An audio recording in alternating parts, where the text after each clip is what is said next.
Sir remuneration కోసం చాలా వరకు గతం నుంచి కూడా చర్చలు జరుగుతూ ఉన్నాయి. అంటే అది ఒక పోటీలాగా, అంటే తీసుకునేది రెమ్యునరేషన్ లాగా కాకుండా వాళ్ళెంత తీసుకున్నారు మేమెంత తీసుకోవాలంత ఒక పోటీ జరుగుతూ ఉంది. తీసుకుంటే తీసుకున్నారు, వాళ్ళ సినిమాలు సేల్ అవుతున్నాయి కాబట్టి తీసుకుంటున్నారు. ఆ తీసుకున్నాక మళ్ళీ దీనికోసం ప్రయత్నం చేయొద్దు అంటాను నేను. ఓకే, మరి బెనిఫిషియల్ అని ఇదని జనాన్ని మీద ట్యాక్స్లు వేయొద్దు అంటాను నేను. తీసుకోండి, నేను అప్పుడైనా ప్రాఫిట్లోనే ఉంటారు కదా. అంటే ఒక రేస్ నేను దాంట్లో 25% రెవెన్యూ తీసేసుకోండి అంటున్నా. టోటల్ రెవెన్యూ, ప్రాఫిట్లో కాదు, టోటల్ రెవెన్యూలో. ఓకే, ఇప్పుడు 1000 కోట్లు చేసిన అనుకుంటే 250 కోట్లు వచ్చేస్తాను స్ట్రైట్ నీకు. 500 కోట్లు చేసిన 150 కోట్లు స్ట్రైట్ వచ్చేస్తాను. ఇట్లా పెట్టుకోండి, 100 కోట్లు చేస్తే 10 కోట్లు హీరోకి వచ్చేస్తుంది స్ట్రైట్గా. 25 కోట్లు సారీ, అట్లా తీసుకోండి, శుభ్రంగా తీసేసుకోరాదా అన్నా నేను.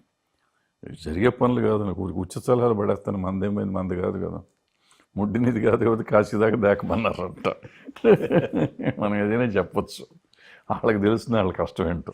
అంటే కదా సార్, ఒకప్పుడు 100 రోజులు ఆడిందా, లేకపోతే 200 రోజులు ఆడిందా, 350 రోజులు ఆడిందా అనేది ఒక పెద్ద ఇది ఉండేది. ఇప్పుడు అలా కాకుండా ఎన్ని కోట్ల రూపాయలు రెమ్యునేషన్ తీసుకుంటున్నారు, ఒక రేస్ జరుగుతుంది.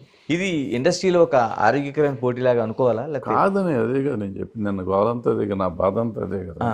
ఇప్పుడు మనం మంచి సినిమా, ఇప్పుడు రామారావు నాగేశ్వర గారు పోటీలు ఉండేది. నేను యాక్ట్ చేసిన సినిమా గొప్పదా, ఆయన యాక్ట్ చేసిన సినిమా గొప్పదా అని ఉండేది. 100 రోజులు ఆడిందనేది ఫ్యాన్స్ కొట్టుకున్నా, మా ఓడు రావణాసురుడు వేసాడు చంపేశాడు అంటే, మా ఓడు ధర్మదాతలో చేశాడు, ముసలాశం వేసాడు చంపేశాడు అని వీళ్ళు, అదే విప్పరనారాయణ వేసాడు చంపేశాడు అని, ఇట్లా నాగేశ్వరరావు రామారావు ఆ పెర్ఫార్మెన్స్ల మీద పోట్లాడుకునేవారు, అయితే మ్యూజిక్ మీద పోట్లాడుకునేవారు, డ్యాన్సుల మీద పోట్లాడుకునేవారు. ఇప్పుడు దేని మీద పోట్లాడుతున్నాం? డబ్బుల మీద పోట్లాడుతున్నాం. ఆ డబ్బులు ఎవరి? మళ్ళీ మనయ్య. ఖచ్చితంగా మనం తగలేసుకుని మనం పోట్లాడుకుంటున్నాం.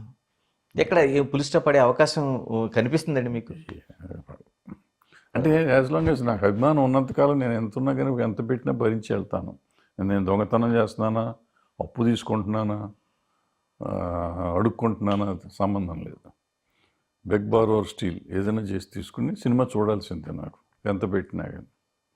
ఆ తర్వాత నాకు ఎంత బర్డెన్ అవుతుంది అనేది నేను అనేది అంతే. మనం ఆలోచిద్దాం, లాభం మనకు వస్తుంది కదా, మనం ఆలోచిద్దాం, వాడి మీద బర్డెన్ చేయొద్దు.